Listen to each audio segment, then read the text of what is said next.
আসসালামু আলাইকুম। এখন শুনবেন সংবাদ শিরোনাম। নির্বাচন সামনে রেখে সশস্ত্র বাহিনী সহ 16টি সংস্থার সাথে ইসির বৈঠক। আপিল নিষ্পত্তির দ্বিতীয় দিনে প্রার্থীরা ফিরে পেলেন আরও 28 জন। পুরো নির্বাচন প্রক্রিয়া পর্যবেক্ষণে প্রায় 2 মাস। বাংলাদেশে থাকবে ইইউর মিশন। ভোটের সময় থাকবেন 2 শতাধিক পর্যবেক্ষক। প্রত্যেক ধাপে স্বচ্ছতা নিশ্চিতের তাগিদ। মিয়ানমারের অভ্যন্তর থেকে আসা গুলিতে কক্সবাজারের টেকনাফে শিশু নিহত, আহত হন আরও একজন। ক্ষুব্ধ স্থানীয়দের সড়ক অবরোধ, ভাঙচুর। সরকার বিরোধী আন্দোলনে অগ্নিগর্ভ ইরান। পশ্চিমা গণমাধ্যমের দাবি প্রাণহানি ছাড়িয়েছে 2 শতাধিক। জড়িতদের মৃত্যুদণ্ড দেওয়ার হুমকি।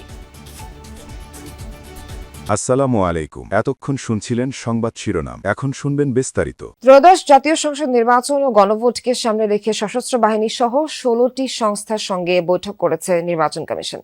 সকালে ইসি আবুল ফজল মোহাম্মদ সানাউল্লাহর নেতৃত্বে আইনশৃঙ্খলা বাহিনীর 16টি সংস্থার প্রতিনিধিদের সঙ্গে নির্বাচন কমিশন কার্যালয়ে শুরু হয় বৈঠক। এতে সশস্ত্র বাহিনীর প্রিন্সিপাল স্টাফ অফিসার, বিভিন্ন বাহিনীর মহাপরিচালক সহ সংশ্লিষ্টদের প্রতিনিধিরা উপস্থিত ছিলেন। প্রায় ঘণ্টাব্যাপী চলে এ বৈঠক। নির্বাচন কমিশনে চলছে ত্রয়োদশ জাতীয় সংসদ নির্বাচনের প্রার্থীদের করা আপিল নিষ্পত্তির দ্বিতীয় দিনের শুনানি। মধ্যাহ্নভোজের আগ পর্যন্ত 35 জনের শুনানি হয়েছে। তাদের মধ্যে চাঁদপুর 2 আসনের জামায়াত প্রার্থী আব্দুল মবিন সহ 28 জন প্রার্থীতা ফিরে পেয়েছেন। 5 জনের আবেদন বাতিল এবং 2 জনের আপিল স্থগিত। প্রতিদিন 70টি আপিল নিষ্পত্তির সিদ্ধান্ত নিয়েছে কমিশন।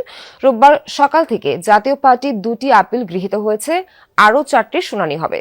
এর আগে শুনানির প্রথম দিন ঢাকা 9 আসনে স্বতন্ত্র প্রার্থী তাসনিম জারা, কক্সবাজার 2 আসনে জামায়াতের প্রার্থী হামিদুর রহমান আজাদ সহ 52 জনের মনোনয়নপত্র বৈধ ঘোষণা করে ইসি।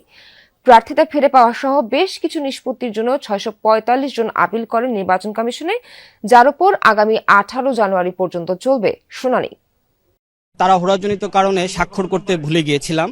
পরবর্তীতে আমি আপিল করার পর আপিল মঞ্জুর হয়েছে আমার। লেভেল প্লেইং ফিল্ডটা যদি আমাদের জন্য তৈরি করে দেওয়া হয়, আমরা ছোট দল, নতুন প্রার্থী, আমরা সুন্দরভাবে নির্বাচনটা করতে পারি। আমরা আমাদের আর্গুমেন্ট প্লেস করেছি, কাগজপত্র প্লেস করেছি।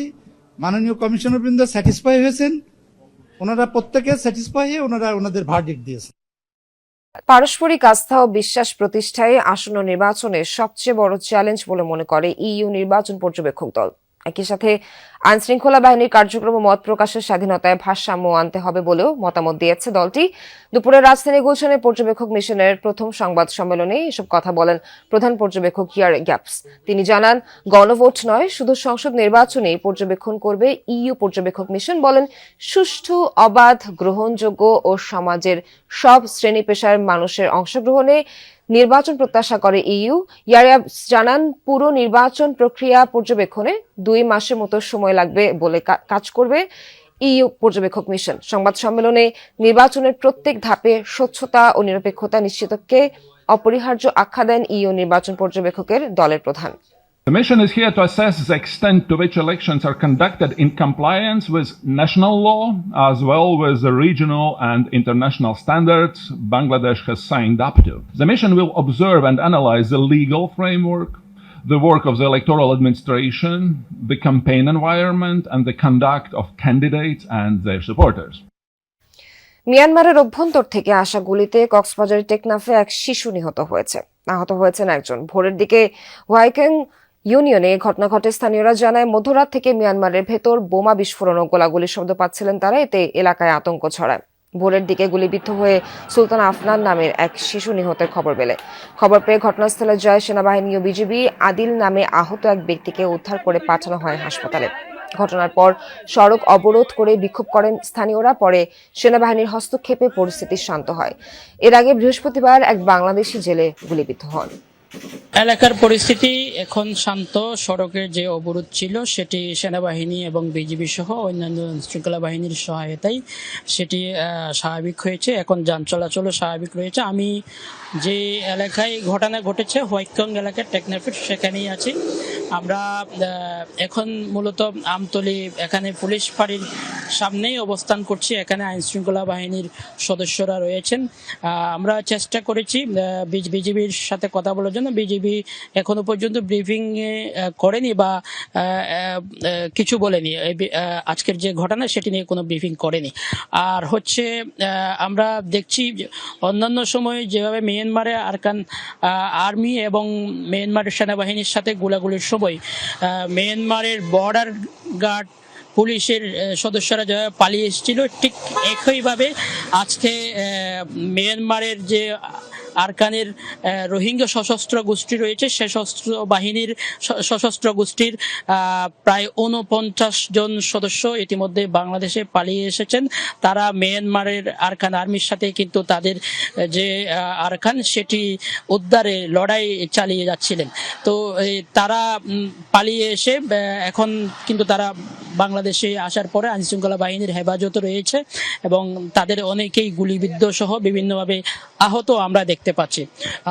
আর হচ্ছে এখন আমি সীমান্ত আপনি নিশ্চয়ই দেখতে পাচ্ছেন মিয়ানমার এবং বাংলাদেশের আমাদের দেশ জুড়ে ইন্টারনেট ব্ল্যাকআউট সত্ত্বেও বিক্ষোভ সহিংসতায় অগ্নিগর্ভ ইরান। শুক্রবার রাতভর গোটা দেশ উত্তাল ছিল সরকার বিরোধী স্লোগানে। আন্দোলনকারীদের মৃত্যুদণ্ড দেওয়ার হুঁশিয়ারি দিয়েছে সরকার। এদিকে ইরানে আবারও অভিযানের হুমকি দিয়েছেন মার্কিন প্রেসিডেন্ট ডোনাল্ড ট্রাম্প। ইন্টারনেট বন্ধের ঘটনায় নিন্দা জানিয়েছে জাতিসংঘ। এখন পর্যন্ত 65 জনের প্রাণহানির খবর পাওয়া গেলেও পশ্চিমা বিভিন্ন গণমাধ্যমের দাবি এই সংখ্যা 2 শতাধিক। শুক্রবার রাত তেহরানের সড়কে সড়কে অবস্থান লাখো জনতার। সরকার বিরোধী স্লোগান উত্তাল রাজপথ। আয়াতুল্লাহ আলী খামেনিকে স্বৈরাচার আখ্যা দিয়ে কামনা করা হচ্ছে তার মৃত্যু, তোলা হচ্ছে রাজতন্ত্র পুনঃপ্রতিষ্ঠার দাবি। দেশজুড়ে ইন্টারনেট ব্ল্যাকআউট সত্ত্বেও আন্দোলন যেন আরও তীব্র হয়ে উঠছে। এর মধ্যে যা ছড়িয়ে পড়েছে 31 প্রদেশের সবকটিতেই। বিক্ষোভ সহিংসতায় রীতিমতো রণক্ষেত্র ইরান। বৃহস্পতিবার একদিনেই 8 IRGC সদস্যের মৃত্যুর তথ্য দিয়েছে সরকার। হাসপাতাল সূত্রের বরাতে বিভিন্ন পশ্চিমা গণমাধ্যমের দাবি, নিরাপত্তা বাহিনীর গুলিতে প্রাণ গেছে 2 শতাধিক আন্দোলনকারীর। গ্রেফতার করা হয়েছে প্রায় 2500 মানুষকে। দাঙ্গায় জড়িতদের মৃত্যুদণ্ডের হুমকি দেয়া হয়েছে সরকারের তরফ থেকে। আবারও বিদেশি ইন্ধনের অভিযোগ তুলেছে ইরানি পররাষ্ট্রমন্ত্রী। সরকার সমস্যা সমাধানের জন্য বিভিন্ন শ্রেণীর মানুষের সাথে যোগাযোগের চেষ্টা করছে। যুক্তরাষ্ট্র ও ইসরায়েল উভয়ই আনুষ্ঠানিকভাবে জানিয়েছে যে এই দাঙ্গায় তাদের হস্তক্ষেপ ও ভূমিকা রয়েছে। তারা শান্তিপূর্ণ বিক্ষোভকে দাঙ্গায় পরিণত করেছে। প্রতিদিনই ইরানের অভ্যন্তরীণ অস্থিরতায় হস্তক্ষেপের হুঁশিয়ারি দিচ্ছেন মার্কিন প্রেসিডেন্ট ডোনাল্ড ট্রাম্প। শুক্রবারও ইরানে হামলার ইঙ্গিত দিয়েছেন তিনি।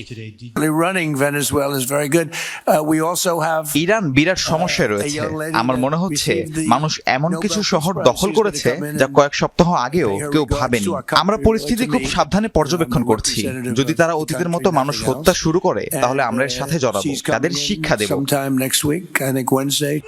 এদিকে সরকারের বিরুদ্ধে দমনপীড়ন চালানোর অভিযোগ তুলে নিন্দা জানিয়েছে জাতিসংঘ। Internet blackout